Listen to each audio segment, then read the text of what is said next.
Hello and welcome to Talk West Ham, which is your show, Think Talk Sport, but only for West Ham United fans. Perfect. Absolute perfection. So this is where you're in charge. We've got a few guests lined up for this evening. We've got a spot at 8:40. So when anyone should join us at 8:40, let us know in the live chat. Charlie, get you set up. And we're going to do this weekly from now on, 8 o'clock every Monday, 8 till 9 p.m. Get you in charge. Get your comments in the live chat. We're going to get them up on the screen. We're going to have a little chat with the guests as well. They choose a topic. Me and Gonzo don't know what they're here to discuss. So we'll get into it. So Gonzo, it's been a while, but Talk West Ham's back. You looking forward to it?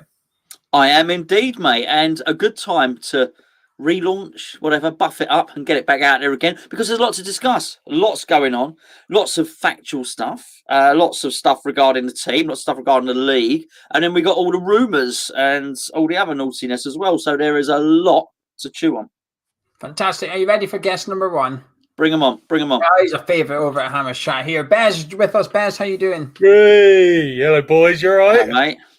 Long time. You got a golfing hat, Bez? I have, mate. Yeah, it's a shame I can't get out there, but yeah. It makes you feel a bit better. It feels like 18 holes, but you just sat in your armchair, basically.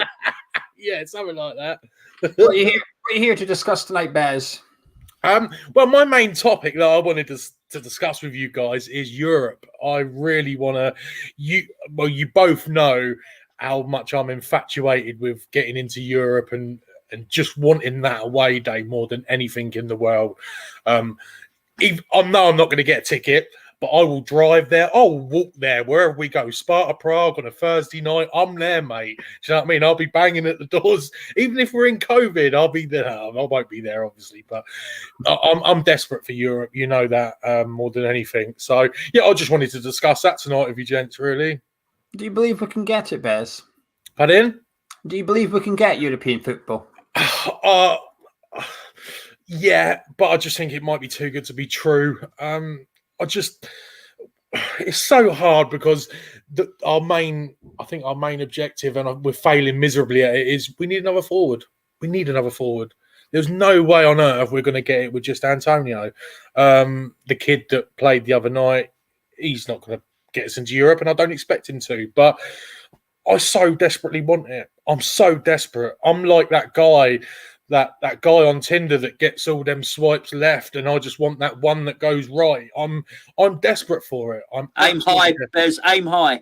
I am. That's what I mean. Yeah, but I can't help it. When it comes to Europe, it's like it's that little spot. I get all giddy. You know, I just want it desperately. What's your main motivation for it, Bez? Is it as a West Ham fan, so you want the memories, the away days and stuff? Or is it as a West Ham fan, from a business perspective, you think it'll be good for the club to be playing European football and it might attract better players, or what? What is the reason for you wanting European football so much? Oh, for myself. And I'm just going to be straight up with it. It's just for the memories. You know, I know you guys are going to be there, and we're going to have time of our lives. We're going to. It's something that I'm never going to witness. I've got friends that are Liverpool fans. They were in Spain last summer. I've got friends that are United. They all go away, and I just don't get any of that. And it's just like it ruins me. Deep in my heart, it ruins me. I'll never let them know how much it does, but I just want to experience it in my lifetime. All I want is just to have like a year where we can just compete. And we need to strengthen massively. Like another thing is we need to get Rice on a long-term deal. I mean, this season for me is there for the taking. If it was me, I would have bought two forwards this season, not just one. I would have gone out and just bought two. I don't think you're going to get a more open season than this season to try and get into Europe. It's anybody's. I mean, you know, we're seventh. We are seventh, aren't we? We haven't moved from there. I mean, I never expected that at this time of the season. I don't think you guys would have either. So, yeah, I'm just desperate. You can tell I am. The last question for you, Bez, for myself, where like Gonzo, pick your bones and return to live chat. If any of the people in the live chat got a question for Bez, this is where you're the star of the show. The West Ham fans, we're giving you a platform, you a voice. So if anyone's got a question for Bez, get them in the live chat and we'll get them up. Bez, last question for me before I switch to Gonzo for you. Is the squad big enough for European football? Because I'm a pro Europa League fan as well, but the one thing I have to concede in terms of arguments is the squad. It's a little bit like, could we could we add European football to the footballing calendar next summer? Well, we definitely don't have the squad big enough for that, and we do. You do have that. Oh, you play the Europa League and you end up failing miserably in the league. Your concentration goes to that. I mean, we've seen it with loads of clubs.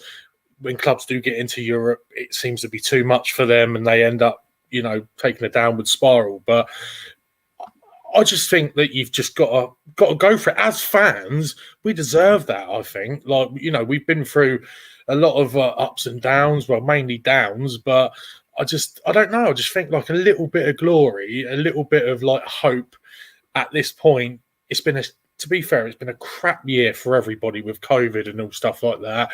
And just the icing on the cake would be, we have a decent season, and then maybe we don't let any fans in ever again if that's the case. So, but yeah, I don't think we have a big enough squad for it. But I just think, why not? You've got to, and like you say, if you do, you can then attract a few players. Not that Sullivan and co would go and buy any for the European team, but yeah, I just think that there's never been a better opportunity for us. Gonzo, over to you. Well, I got a couple of questions from the live chat ready for him. Yeah, well, I think what Bez is talking about there is a day out. You want a journey. That's what it sounds like. You want the experience of going over to Europe. To be fair, mate, judging by where you live as well, you're pretty much almost there anyway. You mentioned every mode of transport at the start, apart from swim, which is what you could probably do from where you are.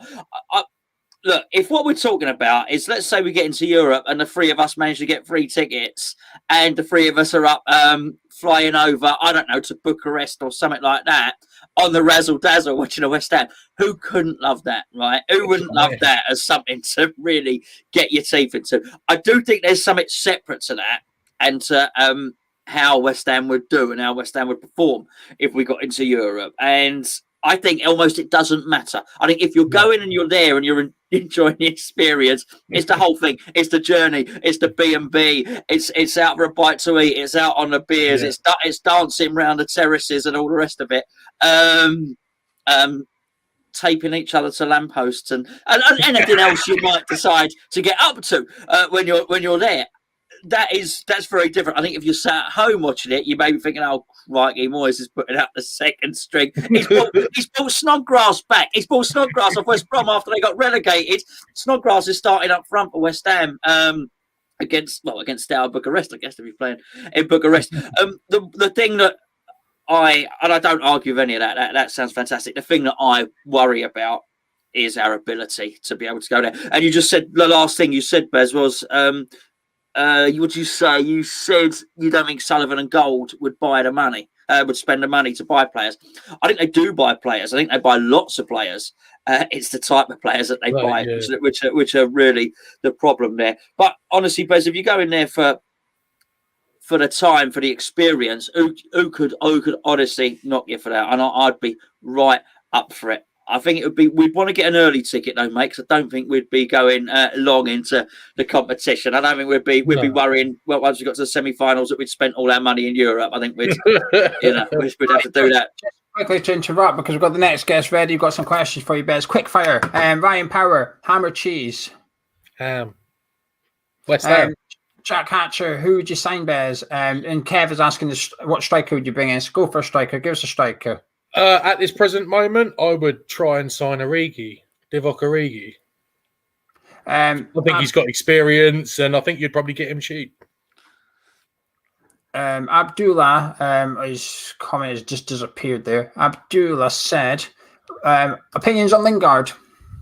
For me, I think the price is cheap, but I don't think he would suit. I don't know where he would get in our squad. I don't know who you would drop. Not for me. Overall, as an overall package, I don't think he would fit West Ham. I know Moyes has been with him, but no, not for me. Sorry. Your last question, Bez, comes from Aid. Aid said the last two times we qualified for Europe, we went out to the same team, putting out a weaker side. Do you think David Moyes would take it more seriously? He would definitely play for a draw. But at least, yeah, I think he would.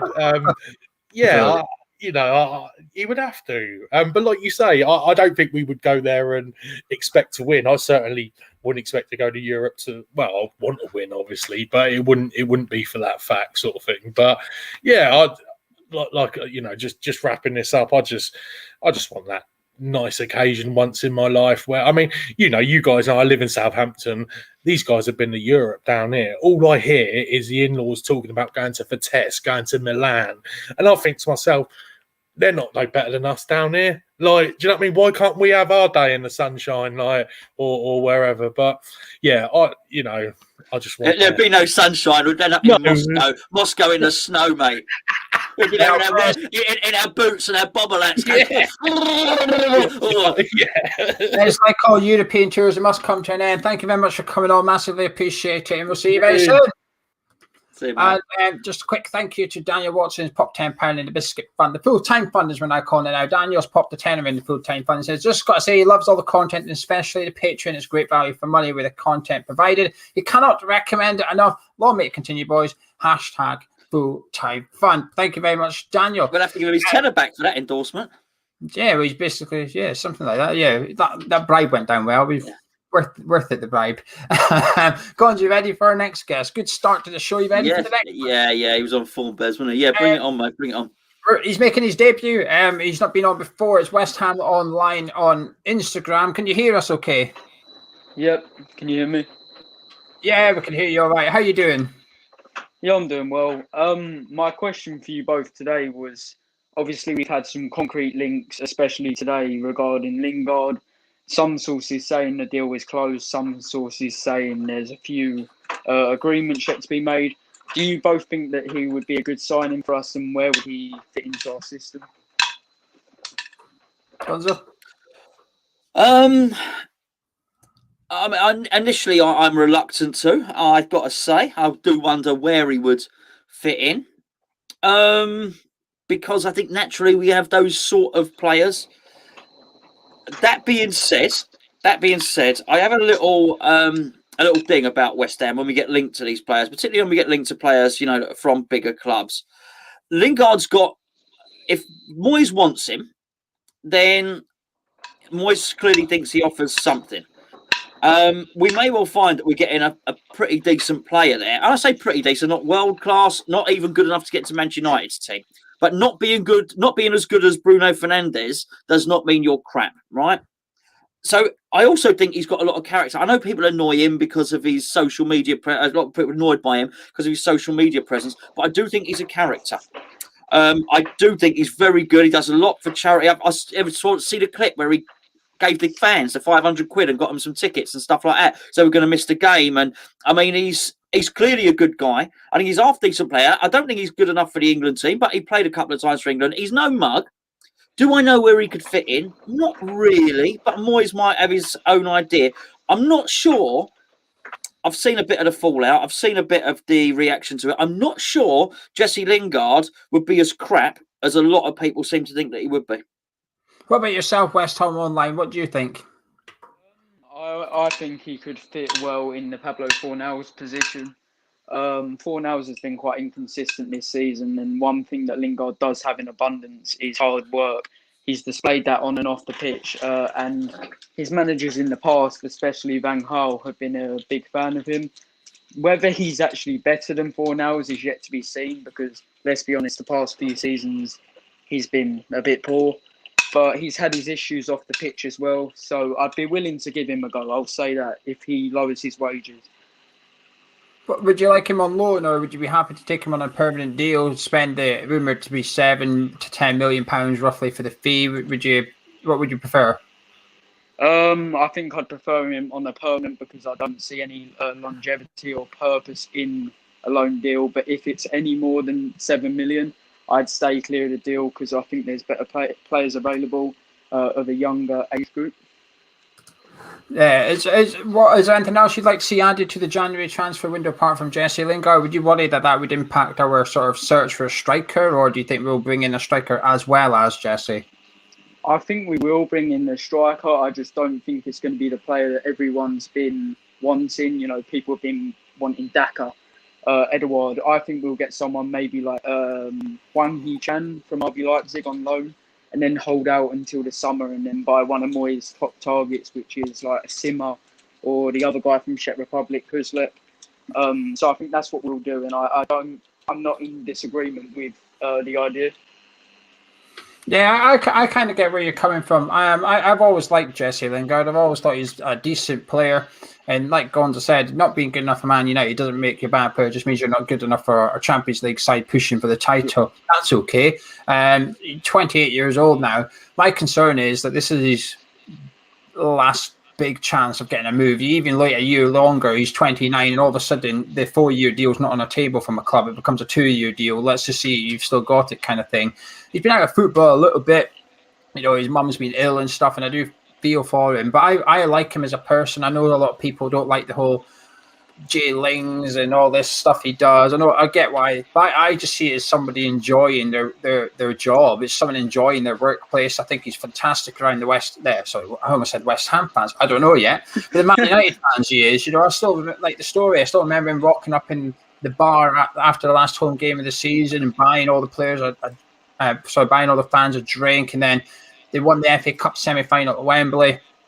And he started FaceTiming Man United fans so they could see the celebrations in the dressing room and stuff. And that's something you don't hear in football anymore, especially modern day. We all complain that football's detached from the fan base, and then we've got this guy interacting with the fan base, and we say, whoa, not that interactive, mate. We don't want that. We don't want it too far away, but we don't want that much interaction. You know, you can't have it both ways. I think the guy's got a heart of gold.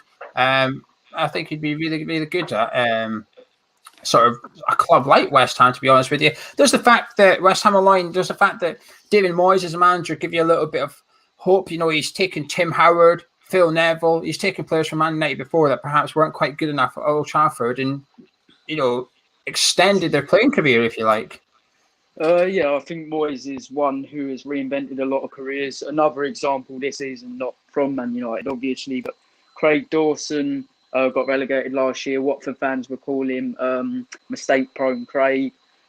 Mistake after mistake he made last season, and he's come in, and in Moyes' system, he's a completely different player.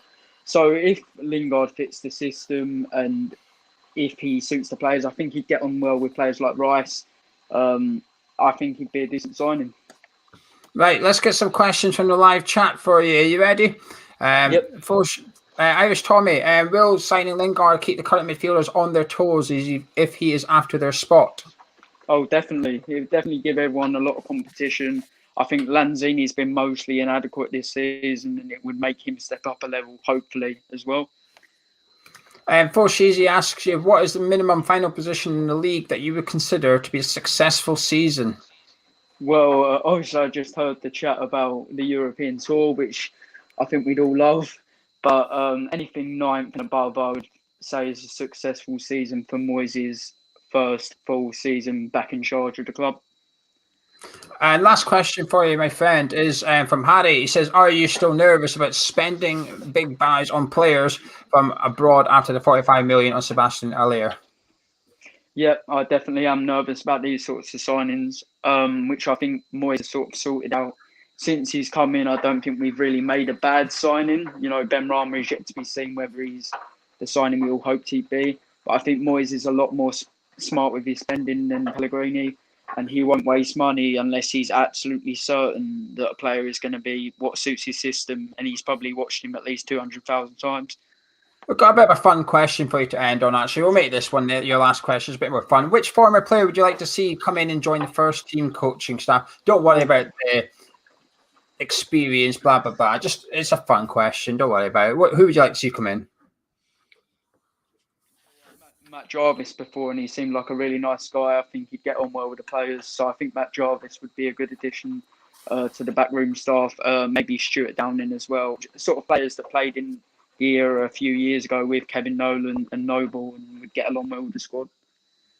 Not much shouting that, to be honest with you. Listen, thank you very much for coming on. We really appreciate it. Hope to join you again in the future.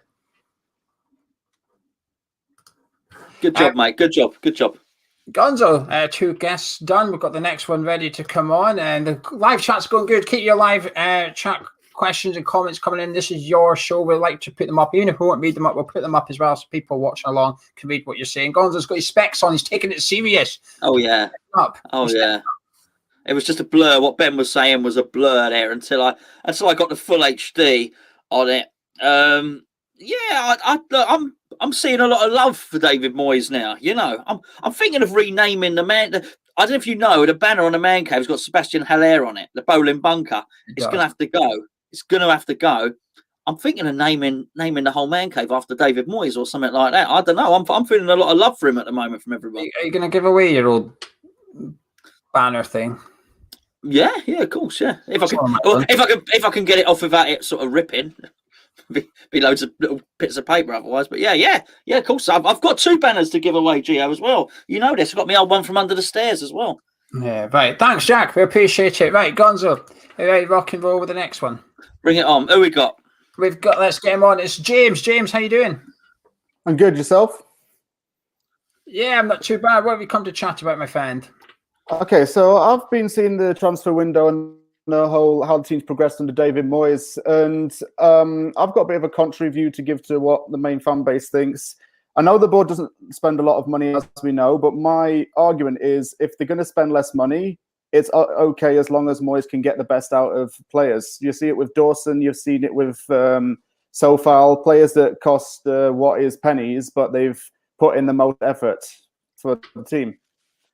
So what kind of player are you thinking suits that description that you've just given there? Well, Moyes isn't one who's been, as such, blowing 40, 45 million on players. He's not been that kind of manager. We saw that under Pellegrini, the Anderson Haller transfers, both of which cost over 40 million. Moyes is just a manager that I think is a bit more streetwise when it comes to spending. If he's going to spend 40 million on a player, he could get 2 or 3 for that. My argument would be that if we can get someone for around 10 million, that would still be good, like Boulaye Dia, who has been mentioned a lot. Someone of that. Jesse Lingard's obviously been linked today for 6 million. It's very cheap, but those are players that Moyes can get the best out of, players that he has worked with and knows how to progress with. Is that a transfer strategy you prefer to see yourself, buying sort of low risk, essentially, if you like? So if it doesn't work out, you've only wasted essentially 10 million. Rather than 45 million. So is this change in strategy something you approve of?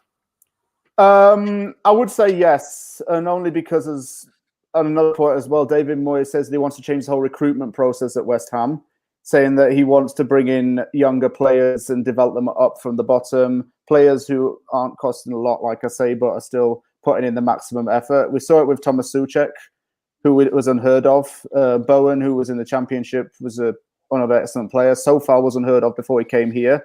So Moyes isn't a type who's looking for the big name-esque players as such, but he's finding diamonds in the rough. And that's, I think, what is part of Moyes' recruitment strategy. Alongside that, he's got the academy as well, which he says he wants to promote up as well, the likes of Odebeko and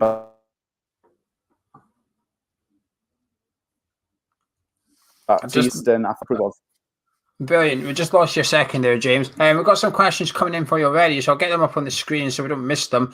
Irish Tommy's asking you, what is your opinion about what should be done with Felipe Anderson?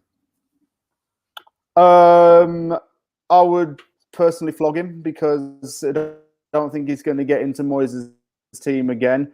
Anderson's a player that we're all really excited to see when he first joined. His first 6 months at West Ham was unbelievable. Then after that, he just went downhill a little bit. 1 goal in about 10, 15 games for us, as opposed to what he was early in the season.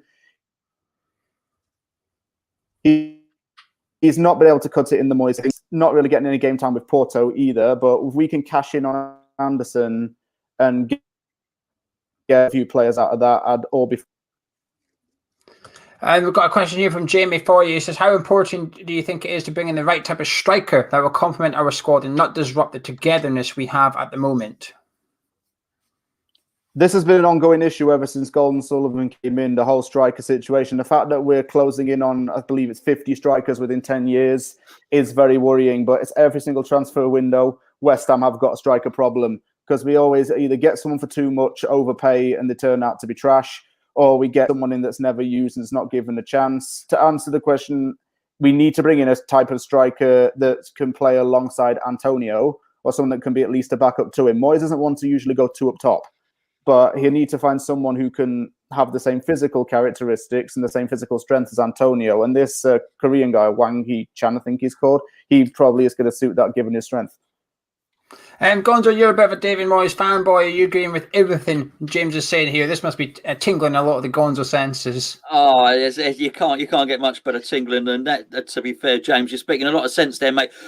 Look, in terms of your initial point, I would rather David Moyes spent £20 million and we got a player than David Sullivan went and spent £40 million and we got a player. Much prefer that, because I feel, for all the reasons people don't need me to explain, I think the days of Sullivan being the director of football and picking and choosing players should be gone. And as I think there's just been a massive waste of money, and because of that waste of money, sorry, either James or Geo, one of you mentioned transfer strategy. I actually think we're into transfer necessity, and it's a necessity because of how much money has been wasted. And this is the point, because of Haller, because of Anderson, or obviously we don't have as much money. And actually, by accident, I do think it's by accident, because we know this is not the plan. The plan wasn't to build the club around David Moyes. They took one look at David Moyes, realised they didn't fancy him and booted him out. But they've got him back, so we've almost stumbled and fallen over and, oh, look, there goes David Moyes down there, we'll have him back again. That's what's happened in terms of how the club is going.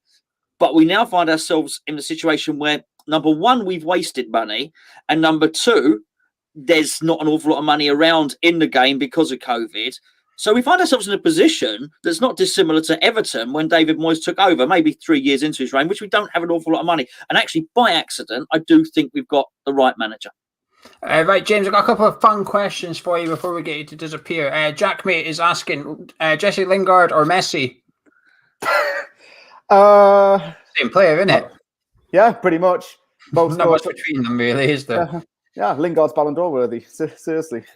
And Ionix is asking, if we've used all our subs and our keeper gets injured or sent off, which outfield player do you think would be the first one to get the goalkeeper's shirt on? Oh, that's a really good one. I would probably say that Ogbonna, because he's solid defensively. So if he can naturally defend as an outfield player, could probably go in goal as well. Or just for his height, Thomas Souček. Yeah. Interesting. I would go Antonio. Who would you go? Yeah, he's played. I was going to say Antonio. For some reason, I've got it in my mind that he's played as a goalkeeper. He clearly hasn't, but because he's played in every other bloody position, I can imagine him with a goalkeeper shirt on. And last one for you, James. Last one. Abdullah says, do you not think that David Moyes wants to spend a lot of money, though? He wanted Eze, he wanted Tarkowski, he wanted Rico Henry. He wants to spend, but he can't. Moyes is only doing this because he is forced by David Sullivan. Well, I don't necessarily think he wants to spend a lot, but I do think he wants to get in the right players. And as Gonzo was hinting at, he doesn't want to get in loads of players that are just shotgun, bang, bang, bang, let's get these guys in and see if it's hit or miss. He wants to get in the right players and be careful about it.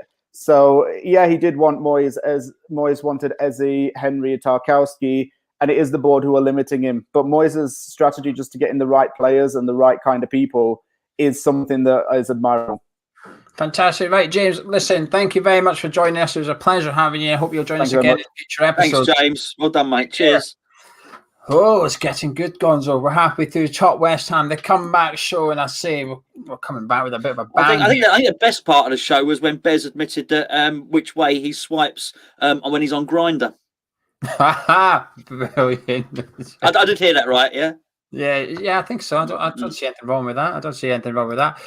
Listen, in the live chat, we've got some more guests coming up, but keep your comments coming. Your comments, not questions from me and Gonzo. None of that tonight. Get your comments up there. Your thoughts on Jesse Lingard, your thoughts on the transfer strategy. That's the word of the evening by the sounds of it. Keep getting your comments in. We'll get them up on the screen. What is Grindr? It's a little tool. It's a tool I've got for shaving the edges off tiles. It's never swipe right on it though. I think that's what David Sullivan has saved as scouting app. I think that's where he goes to look for new players. Apparently, they're all free agents. Hey! Ooh.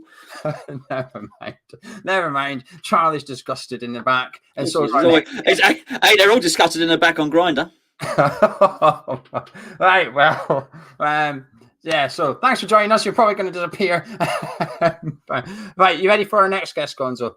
Definitely. You recognise him. You know who he is. It's Ben Glander. Ben, Hey, Ben! How are we doing, boys? You're on a different angle.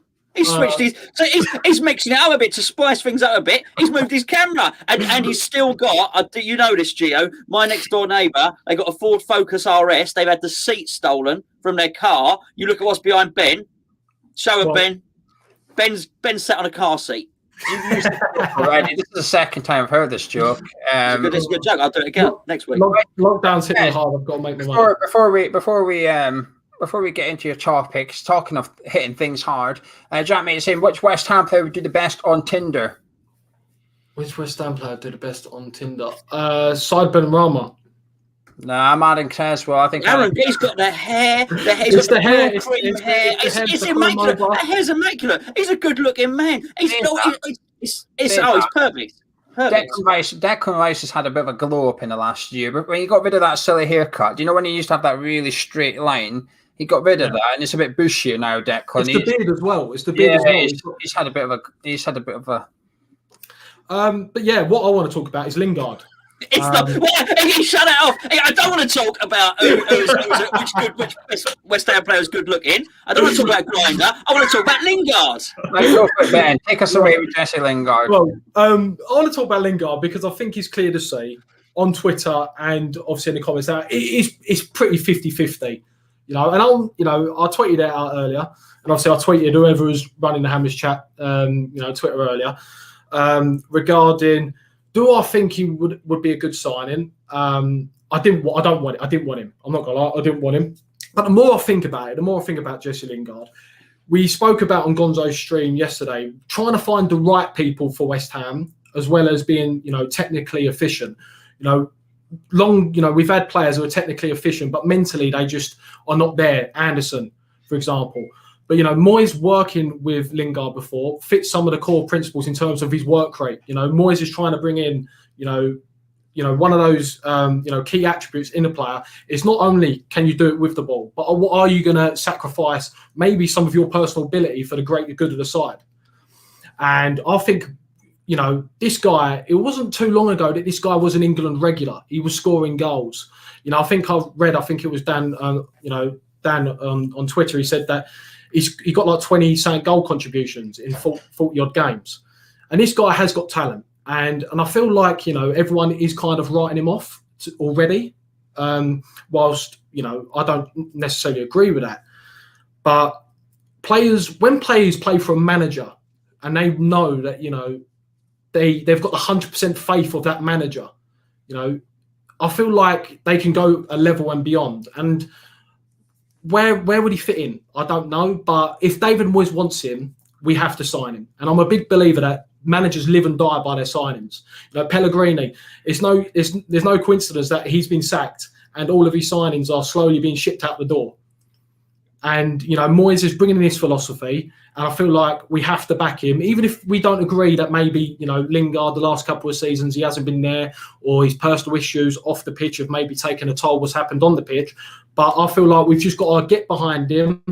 He's going to have a manager that's going to have 100% faith in him. And I feel like that can only bring good things to West Ham because, I think he would bring something a little bit different. What that is, I don't know. Obviously, Moyes clearly thinks so. So yeah, I'm just trying to, what do you guys think about Lingard in terms of, Moyes? Well, we touched on him a little bit. What I will say though is I do think this is almost the last chance saloon for Jesse Lingard. I feel a bit sorry for him because his contract was due to expire in the summer, so he could have went somewhere for free. But then Man United activated the 1-year extension in order to try and get money for him. I think that's a bit naughty. I think he's done enough service to Man United to almost deserve to be allowed to leave for free and go get a club. He would, because at the minute now, clubs are now. If he was free, half the Premier League would be after him. Half the Premier League would be on the phone to his agent. Everton, even Leicester. Listen, Leicester would take him so they could allow Demarai Gray to move on or something. They would take him as well. People like that would take him for squad depth. But because he's no longer a free agent, it very much restricts what clubs are going to come get him because there's now a fee involved. And I feel a little bit sorry for him, particularly with the year he's had and stuff. I think it's sort of last chance saloon. He'll want a big contract in terms of 4 years or something. He's going to look for a little bit of stability. But I do think he's got his head screwed on right. I do think I've never seen an attitude problem. I've seen troubles off the pitch and stuff, but that's out of his hands. But I've never seen an issue with his application or anything like that. I've seen a guy that graphs whenever he's on the pitch. He gives 90%. You can question his ability for sure. That's up for debate. But I don't think his work rate is. And with all that things put together, I think he almost becomes a perfect attitude and perfect situation for David Moyes. Is he the perfect player? Is he the perfect position? Maybe not. But I do think that guy, I mean, right at the weekend, we had 7 defensive players on the bench out of 9. We need attacking players. While we sit here and go, oh, we've got lots of them, we don't really. We've been getting rid of them. Snodgrass is gone. Anderson's gone. Diangana's gone. All the attacking options are slowly moving on. I think Jesse Lingard could arguably play centre midfield if we had to. We're really, really short. I think he could go in there. He's done it for Man United before. But what I will say, just since Ben's brought up a stat, can I, Gonzo, can I say my naughty stat, please? Not the. I've got a naughty stat about Jesse Lingard. About Jesse Lingard. Okay, yeah. Over the last 8, last 7, I'll go 7. Over the last 7 seasons in Premier League, Adam Johnson's got more assists than Jesse Lingard, and he's been in jail for 3 years. It's true. Look it up. Adam Johnson's got more assists than Jesse Lingard in the last 6 seasons in Premier League, and he's been in jail. Well, that doesn't bode well for this future. But I just think we need to find the balance. We need to find a balance between someone who's very good technically and also work rate, and finding the good people. Because that's why I think we're doing so well in terms of the league. That's why I think when this is the first season since the 2015 season. If we go 1 or 2-0 down, I'm like, right, we can get back into this game. And it's not only just the quality of the players, but it's also the belief in each other, just being good, I think, in general, good people on the pitch.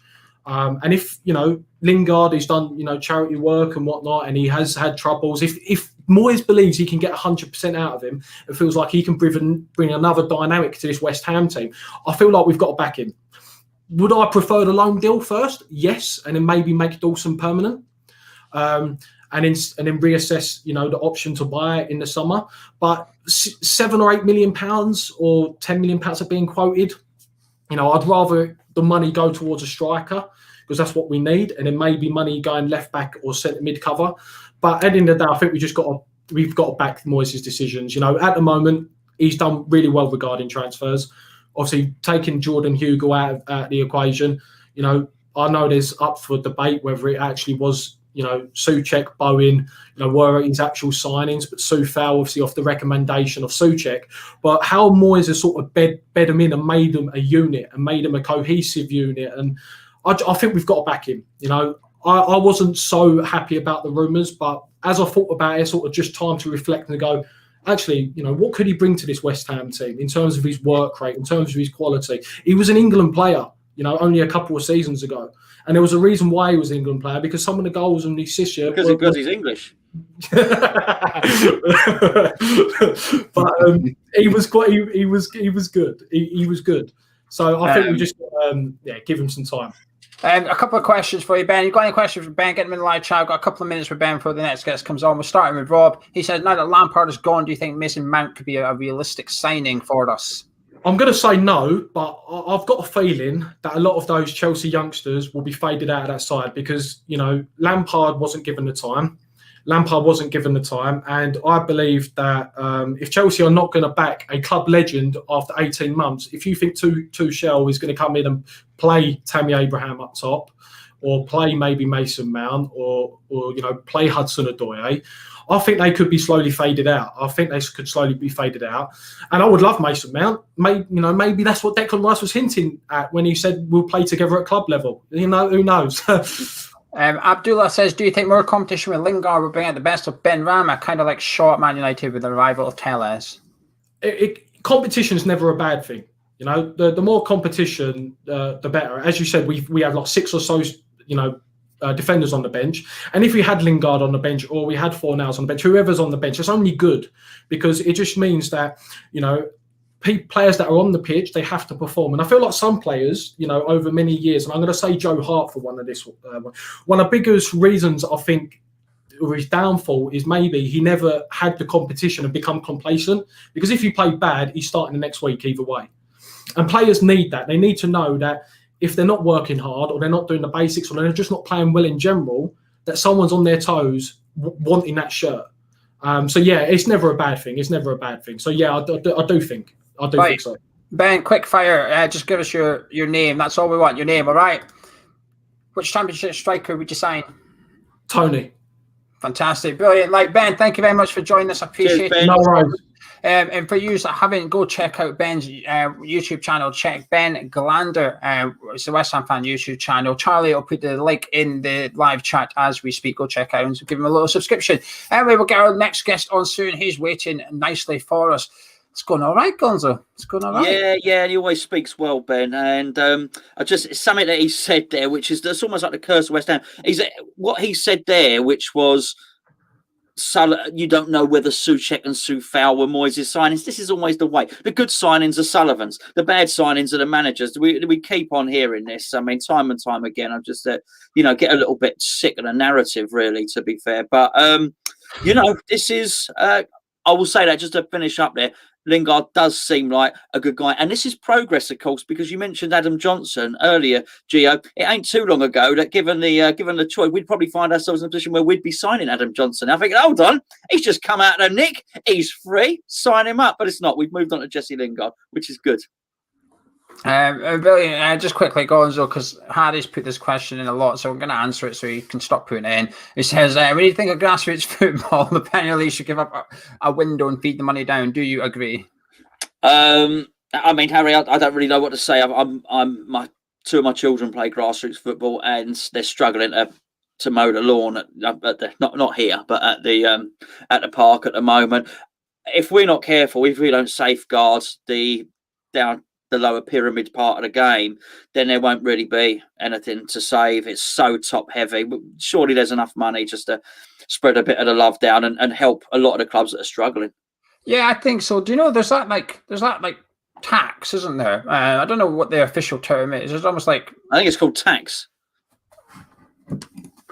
Oh, you just couldn't let me explain what I was referring to before you butted in with some sarky pretending to be funny comment, could you? No, there's like a transfer tax. Remember when Arnautovic went, we got told the breakdown. It's the first time I've ever seen it told.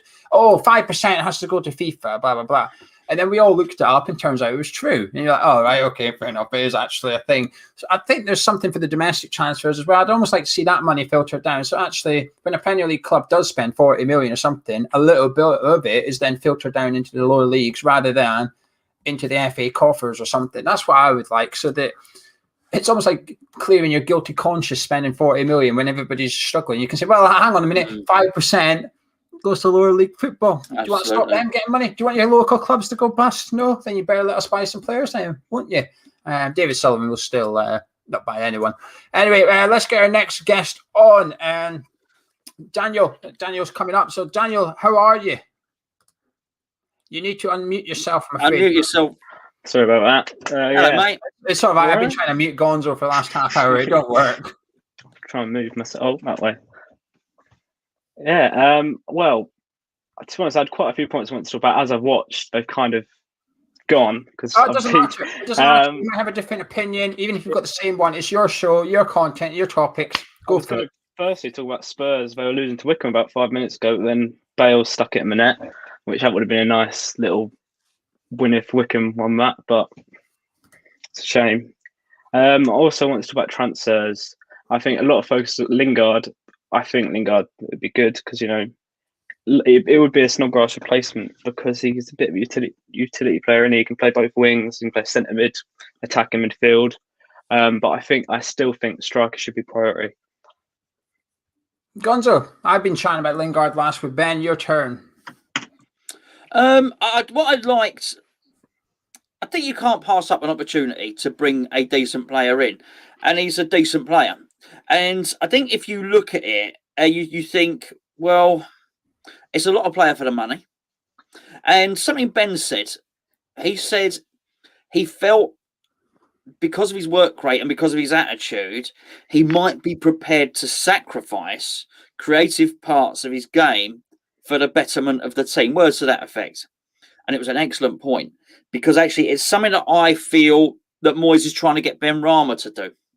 And it is always hard when you get these super flair players to do that, to actually say, look, mate, you know, you have to do it in the right areas of the pitch. And Ben Rama's had to learn that he can't play in the way that he played at Brentford as well. And I do think he's almost trying to, it's not quite square pegging round holes, but he's having to manipulate the situation a little bit and really coach it out of him. Whereas I do think Lingard does have ability. He strikes the ball well, he passes the ball well. I think he does a lot to a fair level. I think he's quite pacey without being rapidly quick. So I think he's got a lot going for him. I just think sometimes you can't pass up opportunities like this. And if it makes Moyes happy and it adds to the balance of the squad, then we let Moyes worry about where he's going to play. I haven't thought much about it before we started this podcast tonight. But the more we speak, the more I like it. Just a quick one for you, Daniel. It's on the topic. From Ben, he says, does signing Lingard mean Lanzini or Ben Rama's place is up for grabs? I suppose this is a big question, isn't it? Is David Moyes bringing him for depth, or is David Moyes bringing him in to get into that starting 11 from the off, essentially? Well, I think it's definitely more Lanzini's place, because he's a kind of guy coming off a bench, a bit of squad depth. But also, I remember Gonzo saying, I think it was a few weeks ago, about Ben Rama, about the club, maybe about his loan, trying to, maybe he's not what Moyes wants, and maybe, as it said, it was a Sullivan kind of sign-in. Maybe Moyes would rather have someone like Lingard, who he knows will work hard and probably do okay, compared to Ben Rama, who he might not want in his style. Would you worry, though? I'm going to be honest. I've got a small worry that Jesse Lingard is our striker.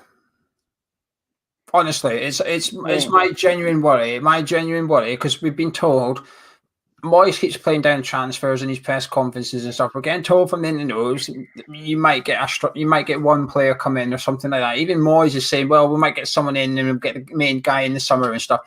I'm a bit concerned that we're bringing in Jesse Lingard to be the striker between now and then the season, and then we get the striker in the summer, and Jesse Lingard becomes what we all think he is, an attacking midfielder, centre midfielder. That, or do you think, Daniel, that we will also bring in a striker? Look, I think X is going to do a transfer update tonight, which I think that will be interesting to see whether he mentions the Korean fella as well. But also, Moyes has said in press conferences about the false nine that we can play. He's seen Man City and teams like that play that, and he's not afraid to do that if Antonio's not available. So yeah, potentially, yeah. I think he's got a good goal. I looked at his goal record today. I think he scored 33 goals for United in about 5 years, which for a midfielder isn't a bad goal scoring record. I think he used to play up front for someone. Birmingham? Did he go on loan to Brum? And, and Leicester. I'm telling you right now, I'm calling it right now, boys. My worry is Jesse Lingard is a striker between now and the end of the season, because he's exactly like Antonio, a winger that can score goals up front, and you go. And he's not the same style as Antonio, but he's got the same sort of goal scoring. Yeah, I could see that. Anyway, I've got a couple of questions for you, Daniel, before we let you disappear. Rob Hart says, do you think, since Lampard is gone, Rice is a long-term player at West Ham? I think he won't be going to Chelsea in the near future, I don't think, but he's just so good, isn't he? Like, I want him to stay at West Ham his whole career, but you just think, I could see him going to City, United, potentially Liverpool, or even abroad. I think he could do it. He's that good. Arian comedy. Nothing funny about this joke though. He says, should we be looking for a goalkeeper replacement? Fabianski isn't getting any younger. Who would you like to replace Fabianski, Daniel? Well, I actually thought this summer we should have got a goalkeeper in. But then this season I think Fabianski's done pretty well, to be fair to him. But I like that the Kolar at Slavia Prague. I've looked at him quite a bit and he seems like a decent keeper. I can't think of a few off the top of my head. I would have loved. That's why when Emi Martinez was leaving Arsenal this summer, I would have loved us to get him in. But obviously we couldn't offer him guaranteed first in football. But yeah, I think we should definitely be looking at getting a new key, even if it is to come in first as a backup and then take over. Because he's, 36, 37?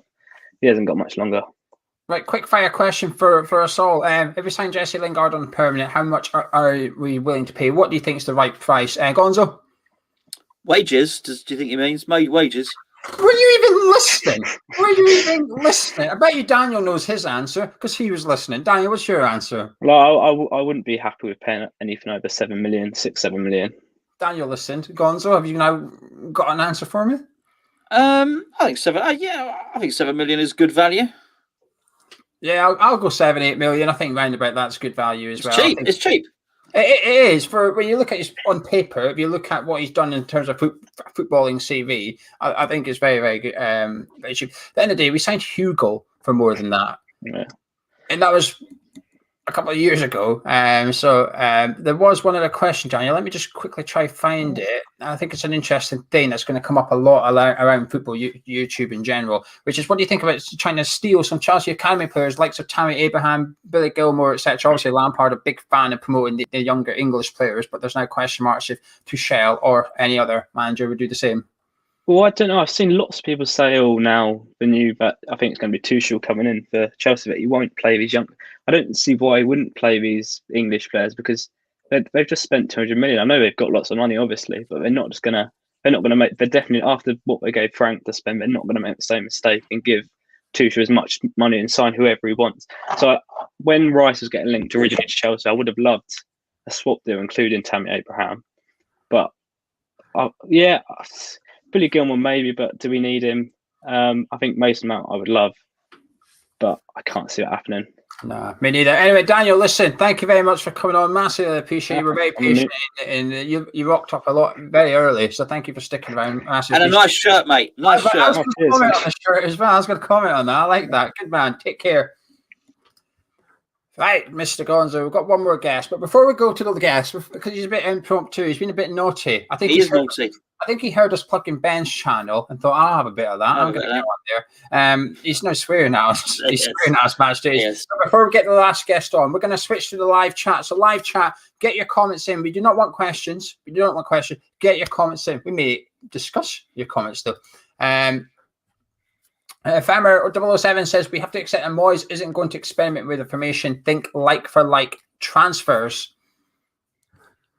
I don't know. I think Moyes is prepared to change formation. I don't know. I don't think I know what he's going to do. To be fair, I think playing style stays the same. I think shape often changes. Actually, Liam says, isn't it obvious that Moyes is building for the future, as he now has brought an Ogbonna replacement and a Creswell replacement. Matt Bonswell, that's the player being linked with massively today. Did you see that? I did. I've not done my research yet, so I need to have a look. I briefly, just before we started the video. 18-year-old England youth international from Leipzig. Sounds promising, doesn't it? Yeah, definitely sounds promising, mate. Was he at Nottingham Forest? I'm saying that, hoping Charlie's going to nod for me. Was he at Nottingham Forest before? Russ is nodding. Russ is giving me the big thumbs up. Charlie doesn't know. No, that was a middle finger, yeah. Yes. But yeah, he was at Forest. Then he went to Leipzig, and 18-year-old, and looks like we could be bringing him back to England at West Ham United. Kent Hammer says his first thought was that Moyes was going to play Jesse Lingard up front. Did you think I made a good point, Gonzo? I did, actually, particularly when you look at Arnautovic and Antonio and what he's done. My only concern with that is his lack of outright pace. I know I like to go on about pace quite a lot.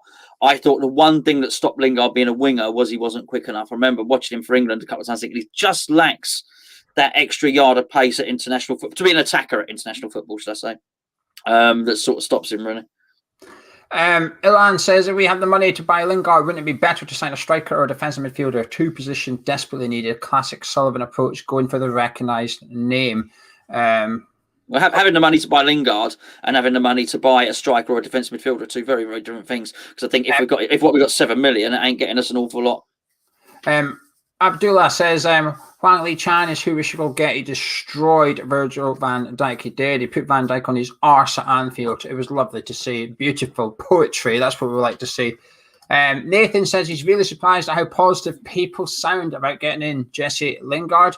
Irish Tommy says he's fine with taking a cheap gamble on Lingard, but we can't make the mistake of paying him high wages, so we can't move him on if it doesn't work out like we did with Jack Wilshere. Fair point, now. Absolutely right. Anyway, Gonzo, are you ready for our last guest of the night? I'm always hungry because he always broadcasts in front of a massive, massive candy floss. He does. So he's there. He's got his Grinder backdrop ready for us. Let's bring him in. It's Russ. Grinder. Oh, you're so funny. Evening, gents. Loving the show. It's brilliant. Really good, guys. Really good. Right, Loving it. His YouTube channel, we'd have to promote it. It's on his chest. Brilliant. That's promoted. Gonzo, me and you're missing out. We need to get some big cameras. You're missing out. Well, I always like something on my chest, Geo. Yeah, you go on Grinder. Some people are into that sort of thing. Aren't we all? Apparently so. Anyway, Russ, apart from that, what are you here to discuss? No, I just wanted. I thought it was brilliant. It was the Lingard thing. I think Lingard's a really interesting discussion. I know it's been going on all day, but I was doing a bit of. I loved your idea. Literally, I didn't know what I was going to talk about. Then your whole idea about the about Lingard playing up front, and then Kent came up with it. I thought, who knows? Don't encourage him, Russ, for goodness' sake. Russ, the man that knows his stuff. It's a good idea. No, I think it might. Yeah. It's not a good idea. Not a good idea. That's a good idea, but it's you can see the thought patterns that's going on. You can see sort of the dots being joined. But it's great. No, I love this. The last lad, he was brilliant. He was really good. Really good. Thank you. What's wrong with the rest of the guests? No. But no, it's the last one because I've got it's. You can only remember the last 5 minutes, can't you? Exactly. Russ is basically like a goldfish. That's not candy floss. Basically, Russ lives in a goldfish bowl. Pretty much so. I've just found out that Frank Lampard's been sacked again. You know, it's gone through the memories. It's gone through the memories. But it's crazy at the moment. I can't keep up with all these games. All these games going on. It's ridiculous at the moment. Got another one tomorrow. Well, we've got another one with Man United. I mean, that's the one negative, I guess, about signing Jesse Lingard. Ross, doesn't bother you. He's cup tie. He played in the last round for Man United. So if we were to progress in the FA Cup, he won't be able to play. No, it doesn't bother me. I don't think it really bothers me, to be honest. Obviously, Saturday was such a good game, and that's going to be our cup team, isn't it? Really, and maybe a few tweaks as we get closer and closer to the actual to get to the final. Before we get to the final, so no, I'm not. It doesn't bother me about Jesse, and actually be useful because he can stay in our Premier League squad. Because we need to get these two squads, don't we, to have both to be all on front of both. Would you be happy with that team, Russ, to play Man United, that same team that just plays against Doncaster Rovers? You'd be happy with that team against Man U? One or two tweaks. One or two tweaks. Russ, how do we get him out of this thing? No, seriously. What do you think that's good enough to beat Man U, that team, or do you just not care about the FA Cup as much? No, I'm all about the FA Cup. I came out to sort of put it out to the other day. When do we start prioritising the FA Cup over the Premier League? You know, do we go all out for the Man United game for the next round? If that's the case, then obviously we've got the Sheffield United game and stuff like that. We'll have to suffer a little bit. We'll be happy losing or not having, maybe not getting a result against Sheffield United if we get a result against Man United, because obviously we still have this stupid hatred of Sheffield United. What's your own answer to your own question? My own answer is yes. You just said you'd be happy with the same team with one or two tweaks. Oh, 2 tweaks. Well, I mean, I would start with Mr. Rice in midfield rather than maybe Mr. Noble in midfield. But that'd be my main tweak. I thought that we played really well, and we do at cup games. We do play well. I mean, look, at the beginning of the season, the Carabao Cup with those two really Charlton and Hull. That was some of the best football we'd seen for ages. Albeit against lesser opposition. I thought we were really good on Saturday. It was one of those. It doesn't happen very often. You can sit back and think, watch it relaxed. Obviously Stockport we couldn't watch relaxed, but this one we could. We could relax at Doncaster. They're League One. I don't care. I don't care. The team. We're Man United, second in the league right now, possibly even top of the Premier League. There's first or second. But Ollie was going to get a sack 2 months ago. So as if you had the Premier League manager 2 months ago, they've all been close to the sack. Oh, I love it. God, oh well, could be worse. I like my mind's drifted slightly. I like the fact that he said Mr. Rice and Mr. Noble. So for those of you who can't read Russ's t-shirt, it says My Hammers 11, which is that's his YouTube channel. It's a very good YouTube channel, but he interviews a lot of players, a lot of ex-players. So I just noticed that Mr. Noble, I think he's preparing because he wants to get Mark Noble on the channel. He's being nice, not going to call any of the West Ham players that are nasty. I've had his picture. You can't see it in this one. I've had that there for about 5 years now. All right, I've done my legwork for Mr. Noble. Legwork is something Mr. Noble cannot do anymore as well. So he needs to start considering a career in YouTube, actually, Mr. Noble. So Anyway, listen, Russ, how good are you? Zach says, Chan looks like a Moyes player. He works hard, can play in any attacking position. Fingers crossed he has an option to buy. Can't be developing other teams' players. Have you heard of him? No. Okay. What do you think about signing one of Newcastle's keepers as they're fighting for the spot? Maybe get one in on the cheap. Wouldn't expect much of a wage. And that's from TTV. It's Oscar, by the way. I think we know goalkeepers going to be a position we have to look at soonish. I think we've got a little bit. I mean, like I said, the Spartak Prague guy, Slavia Prague guy. That was obviously someone everyone's talking about. I haven't really watched a lot of him. What's the first tune you'd love to play? Well, that's my job. This is not your channel. Shut up. He can't help himself. Apache says, DJ Russ, what's the one tune you'd love to play at the London Stadium if you didn't get sacked? To probably give people some context, it is the DJ. Him in the pit with the pink candy floss background, who can't remember past 5 minutes. He's the DJ at the London Stadium. Oh, Freddie Lugman's good at it. What song? Oh God, I don't really know. Because to be honest, what song would we play? What song would I play? I don't know. To get that, I would get sacked with. To be honest, and why would I play it? Do you know what I mean? It's like every song we. Why would I play it? Dave. Gonzo, what would you play, Gonzo? If you were in Russ's position, you got to play one song, no lifetime ban, because you're going to sit in your seat after, so therefore you won't get banned. What would you play? Sex Fest by Geordie Gunter. Okay. You don't know it. No one knows it. If anyone knows, I'll tell you what, if anyone knows that and can prove to me they know it, I'll send them a prize. That's it. It'll be played at half time on Sunday now. I hope people are Googling it. I think I'd play the Prodigy Smack My Bitch Up because it's fun. It's not a song you would normally play in the stadium, but also I remember when I had my store, my area manager was due to come in, and I used to just let my team play whatever music they want. There's a music license, so they could play like proper music. Yeah. They would come in, they would make up their CDs and come in and put them on. It was fine. I never really paid attention. I was doing the walk around with my area manager one day, going up and down the aisles, checking everything, and Smack My Bitch Up, come on. I was standing there thinking, can someone please notice what's the way to get, because it's got the big intro, hasn't it? It's got the heavy sort of metal like intro. And I'm thinking, like, they've got about 30 seconds to realize what song this is, clock the situation and skip the track, but they didn't. Tenacious D, Kick a Poo. If anybody doesn't listen to Tenacious D, then you got some work to do. Great. That would get you sacked. If you put, I'm telling you now, you put Kick a Poo on from Tenacious D, which is Jack Black. For those of you who don't know, you're getting sacked.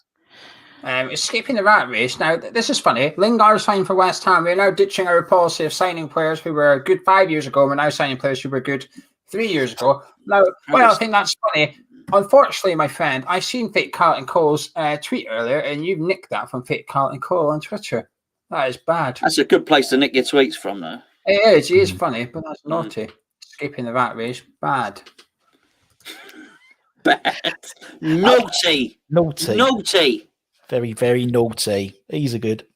Silverhammer doesn't like your music choices. Gonzo, play something for the people, not these bands that nobody knows. Yeah, okay. A bit of Gloria Gaynor. I bet Russ has had a bit of Gloria Gaynor going on. Background, yeah, of course I have. Absolutely, mate. Absolutely. It'll be Claret, but it's the best. Couldn't really get. Anyway, Russ, before you disappear, West Ham play Crystal Palace tomorrow night. What's your score prediction?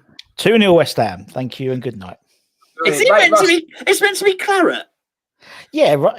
Did you buy it as a Claret and it basically turned out like Wish.com? Wish.com comes like, fantastic. I like that. If you buy like red, it might come in Claret or something. Maybe. It's definitely a Claret colour. It's just labelled as something else. Yeah. Right, last question. No, not that one. Not that one. It's moved. Last question for you, Russ, before you disappear. Abdullah says, what do you think about Yamalanka's future? I think him playing on Saturday was a sign of confidence from Moyes in terms of being that sort of second tier striker. That's right.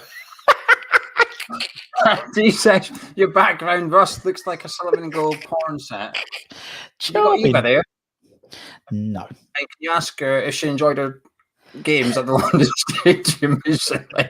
I'm going to leave it there. Russ works for the club. I'm putting him in awkward situations here. I'm sorry for that, Russ. 7P45 to you. How many players do Leicester sign that big clubs no longer want? You can't catch up with the big six by buying the draws. I think that's a very, very good point, actually. It's something that we all sit here and say Leicester's a blueprint. And I think he makes a very valid point. I will point out Johnny Evans, though. I would say is a key part of the centre back who. Well, he's only saying that because that's his brother. Yeah. You what? Matthew Evans. Oh right. Oh, I've only just caught on to that. I was looking at the picture. I was like, doesn't look like Johnny Evans. Yeah, nothing like him. I was like, who the hell is that? Yeah, but Johnny Evans is a good example. I would argue like Yuri Tielemans, you know, he went to Monaco for a big money move, didn't quite make it there, and got loaned to Leicester initially. So that's all I've got, to be fair. Just those two. But nah, that's all. That's all. Kasper Schmeichel was at. Yeah, Schmeichel. That's it. He was at City first. He was at Man City, then he went. Can anyone answer, by the way? I got a bit confused. Why? How many goalkeepers do Newcastle have? Why would we want one of their goalkeepers? I didn't understand. From Man City as well, because they're both playing really well. They've got Darlow and they've got the other one who came in. For Darlow. I like the other one. I can't remember his name. He came in for Darlow and performed really well. And Steve Bruce had a bit of a dilemma because Darlow come back and he couldn't get back into the team initially, but he should have been because he was really, really good. So, Russ, don't even bother, mate. You can't remember. Geo can't remember his name. You ain't gonna be able to remember his name. Someone, you know? There you go. Dubravka. Yeah. Right. Anyway, Russ, I'm going to love you and leave you. Thank you for joining us. I appreciate it. Guys. Cheers, mate. Thank you. Right, Gonzo. And there we had it. We've had 6 guests on tonight. Nice guests. Lovely people. Overrun by 6 minutes so far.